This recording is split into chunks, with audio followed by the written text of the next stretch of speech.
When the United States mobilized for war after the Japanese attack on Pearl Harbor, one of the greatest priorities was the expansion of the nation's fleet. Over the course of the war and fighting on two fronts, the U.S. added more than 1,200 major combatant ships to its Navy. Those new ships represented 70% of the world's tonnage for naval vessels, over 1,000 tons.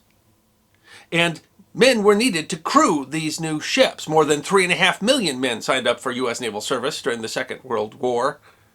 But there wasn't always adequate time to train all these new men to operate all these new ships.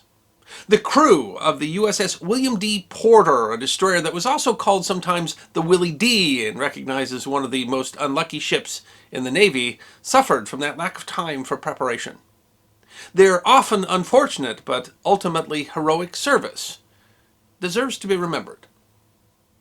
The USS William D Porter was constructed in Orange, Texas, and commissioned on July 6, 1943.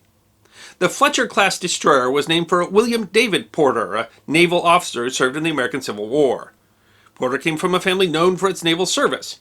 His father, David Porter, commanded the frigate USS Constitution, Old Ironsides, for a time. His adopted brother was Commodore David Glasgow Farragut, the Civil War naval commander, remembered for issuing the memorable order, "Damn the torpedoes, full speed ahead," during the Battle of Mobile Bay.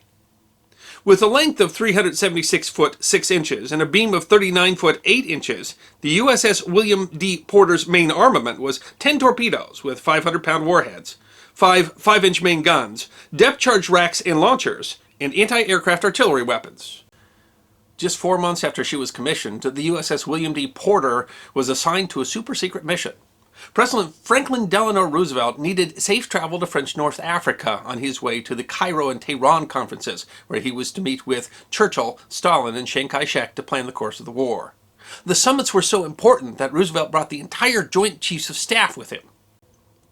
The president was to be transported on the battleship USS Iowa, which would be joined by 2 aircraft carriers to provide air cover, and 3 destroyers, one of which was the Willie Dee, to provide protection from the German submarines that were prowling the Atlantic. Roosevelt boarded the USS Iowa on November 12, 1943. The crew of the Iowa wasn't even informed of their soon-to-be VIP guest until he arrived. Greer Sims, one of the Iowa's crew, recalled, "They'd installed a bathtub when we were in Norfolk, and we were all asking what the hell a bathtub is doing on a battleship. And then it made sense when the president came on board." Lieutenant Commander Wilfred Walter was put in command of the William D Porter as she left Norfolk, Virginia to join the Iowa. As they departed, the ship's anchor clipped another destroyer and ripped off its life rafts, railing, and other small pieces of equipment, including a lifeboat. The Willie Dee was on a tight schedule, needed to meet up with the other ships of its mission, so, unable to assist with repairs, she shipped out with only a short apology from Walter to the other commander. Iowa and its escort were supposed to be traveling in radio silence, and fast, in order to clear the dangerous Atlantic as safely as possible. The first day into the mission, the Willie Dee accidentally dropped one of its depth charges in rough seas, and it exploded, sending the entire mission into battle preparations, believing they were being attacked by German submarines. The ship signaled its mistake, and everyone resumed the journey. Unfortunately, the next day, a large wave swept one of the William D Porter's sailors overboard, and he was never recovered. Tragedy was followed by engine trouble, when the wave caused one of the ship's boiler tubes to fail and forced it to fall out of formation until repairs could be made. The Willie Dee broke radio silence again in order to fix its engine. Then, on November 14th, the Iowa ran a series of training games to demonstrate her capabilities to President Roosevelt. Her crew used her deck guns and fired at weather balloons. Roosevelt was able to enjoy the show from his wheelchair, which he had placed on deck. When some of the balloons from the Iowa drifted her way, the crew of the Willie Dee also shot down some of the balloons, contributing to the president's show. Then the crew of the William D Porter began running a series of practice torpedo launches at the largest target in the convoy, the USS Iowa. In training exercises, the torpedo launches are only simulated because the primers required to actually launch the torpedo from the tube are removed. Imagine the horror on the Willie Dee when a live torpedo shot out of its tubes and headed straight towards the ship, carrying the President of the United States.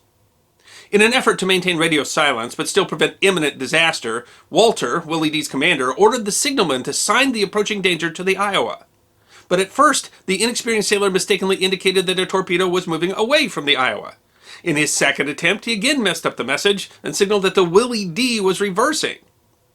Frustrated with the signaling failures, Walter ordered his radio man to break the imposed silence and contact the Iowa using its code name Lion. The sailor relayed, "Lion, Lion, come right." In response, the Iowa said, "Identify and say again, where is submarine?" The Willie Dee replied, "Torpedo in water, Lion, come right, emergency." Around the same time, the torpedo had been spotted by the crew of the Iowa, and its crew began evasive maneuvers. The Iowa moved so quickly that the Secret Service had to hold Roosevelt's wheelchair in place as he sat on the deck and watched the approaching torpedo. The president seemed more bemused than frightened by the mishap. He wrote in his diary, "On Monday last, a gun drill. Porter fired a torpedo at us by mistake. We saw it. Missed by 1,000 feet."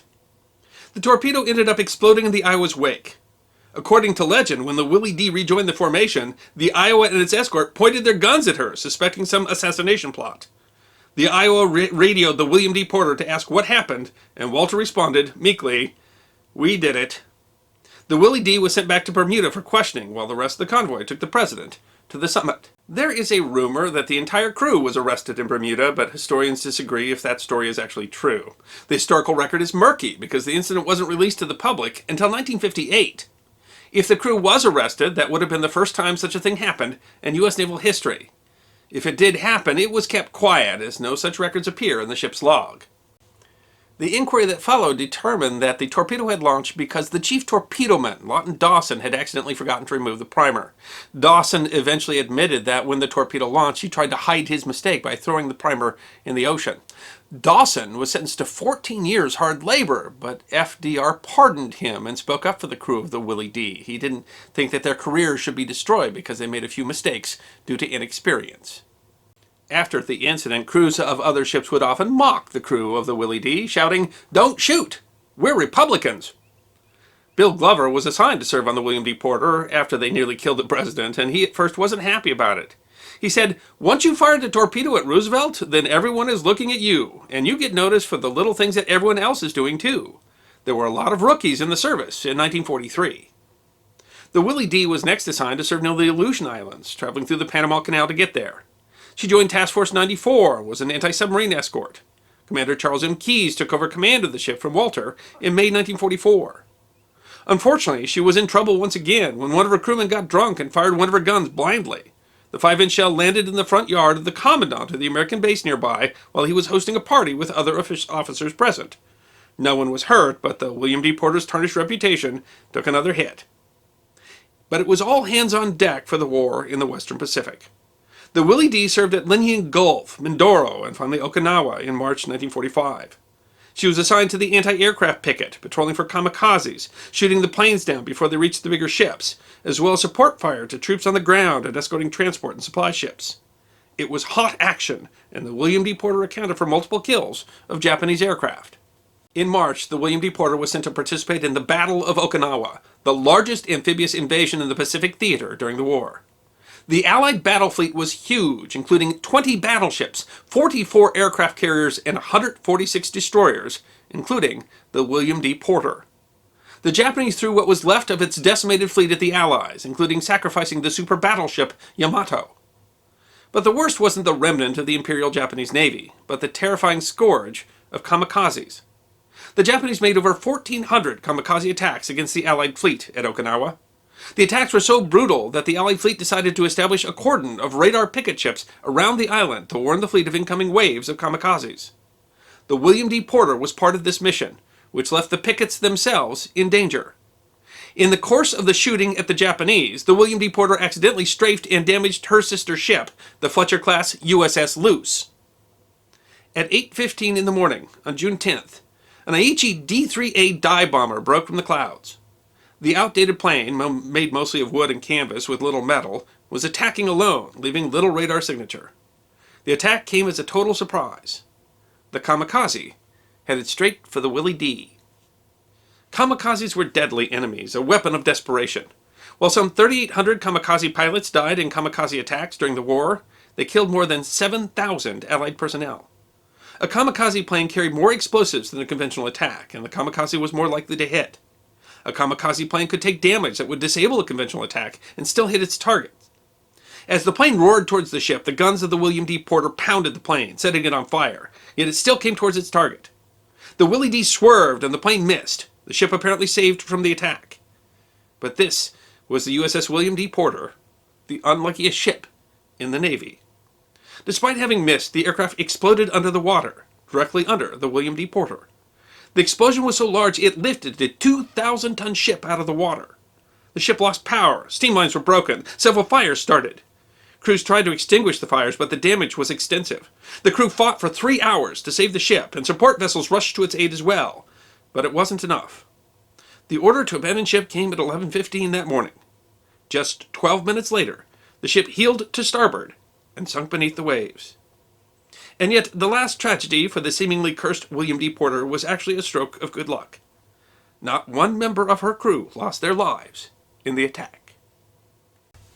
While the USS William D Porter is mostly remembered for her unfortunate series of events, she was actually characteristic of a Navy that greatly expanded in a short period of time on the backs of a generation that volunteered and sacrificed more than almost any other in history. And while she had her many accidents, including, of course, nearly torpedoing the President of the United States, the USS William D Porter saw significant and important service during the war and earned 4 battle stars in her brief 3 years of service. I hope you enjoyed this episode of The History Guy, short snippets of forgotten history between 10 and 15 minutes long. And if you did enjoy, please go ahead and click that thumbs up button.